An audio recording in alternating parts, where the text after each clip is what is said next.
Alright,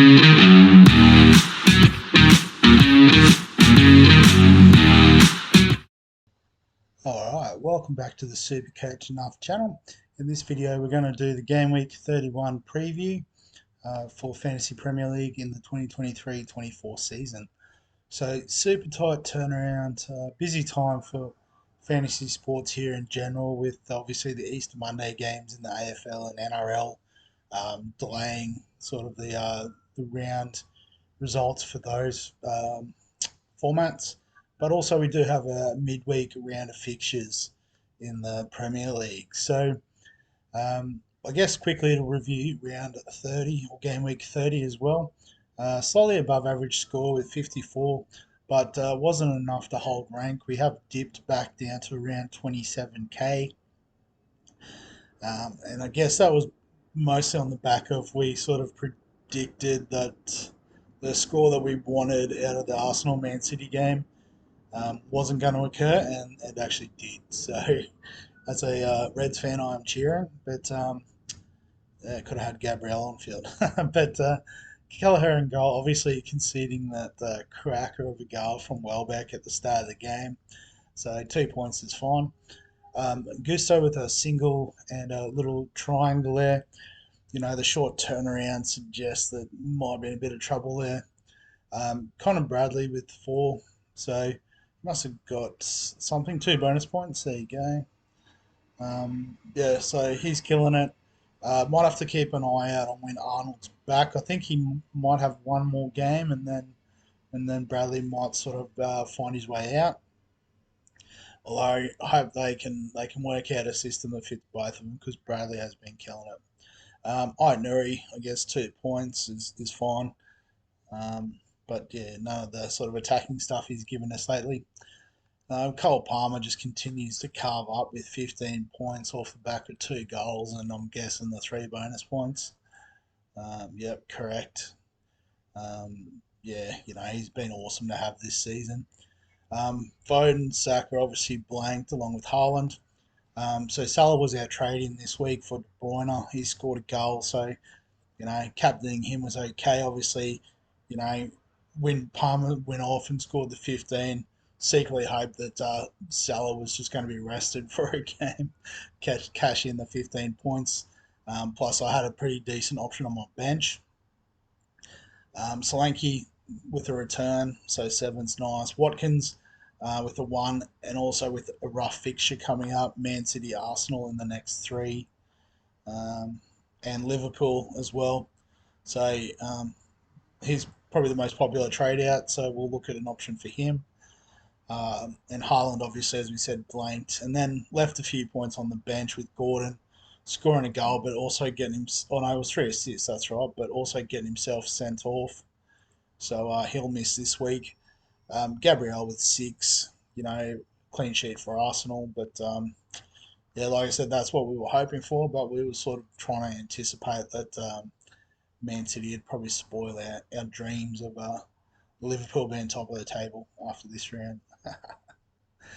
So, in terms of transfers this week, as we said, probably the target to trade out is Watkins.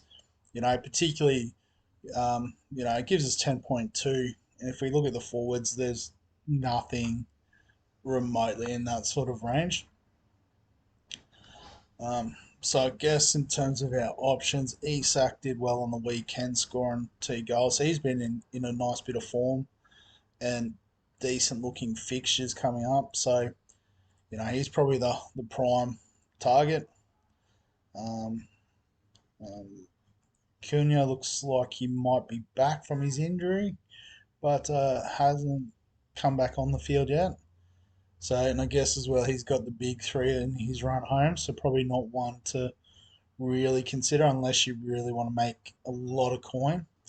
Um, I mean, could go with someone like Jackson, but I guess you can see once we get to these guys, they're sort of not as consistent, hence the pricing.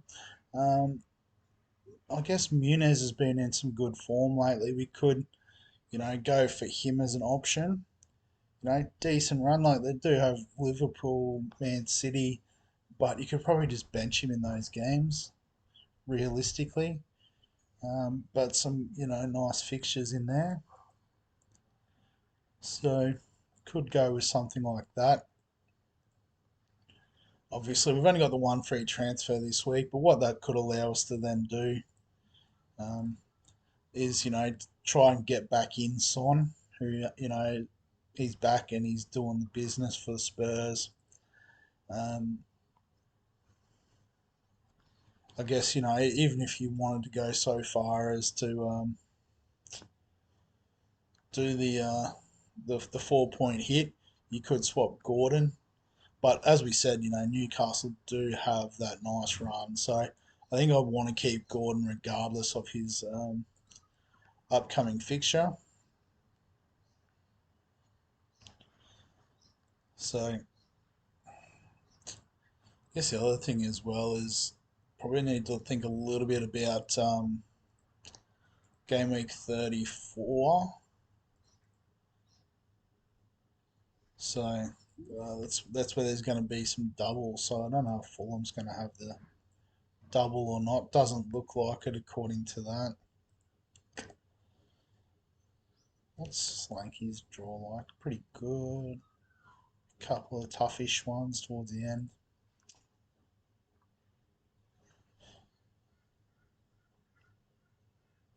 Uh,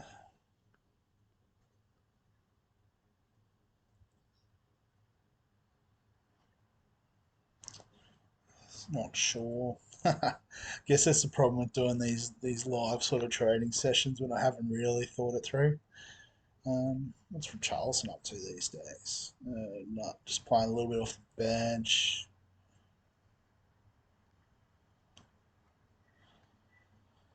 Um, no, you know what? I think I'm going to chase the points. So I've got to be a little bit aggressive here.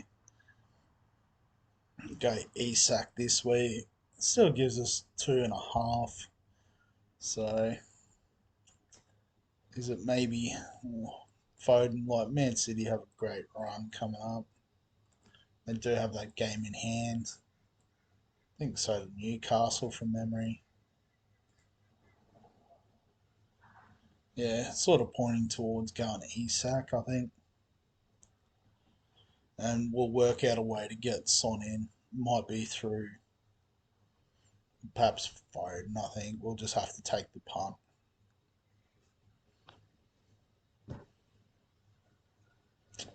Alright, let's do it for this week. Lock it in. Get a team picked. So Kelleher against Sheffield, yes please. Oh, I guess the only thing I forgot to check was if there's any update on Allison and Alexander Arnold. No, still on 9. Yeah, so 7th of April. So it looks like Bradley's got one more game.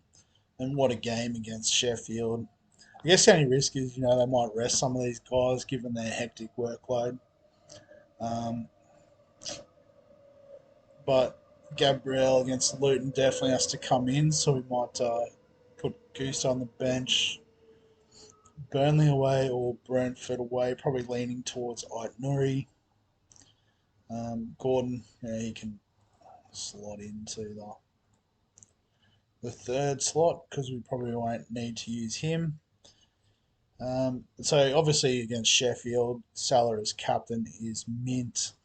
And I think as our vice captain, it's a toss up between Saka and Isak against Everton. We've brought him in. But I think we'll go with the big money and go with Saka against Luton. Luton's defence haven't been fantastic this season. Their attack's been okay. So let's save the team. Don't want to make those mistakes again. And that's how we're going to line up for game week 31. So we'll wrap the video up there. As always, if you've got any questions, comments, thoughts, feel free to add them below this video. Obviously, if you enjoy the FPL stuff, remember to give the video a like. Subscribe for all the fantasy content we've got on the channel. As I said, there's a lot on this week. And I guess just before we wrap up, but thanks to those who have subscribed, I think it's up over 330 now. It is a little bit slower now. I guess most teams are established and most people that are interested are probably subscribed and along for the ride. But yeah, appreciate everyone who has done that. But other than that, we'll catch you in the next one.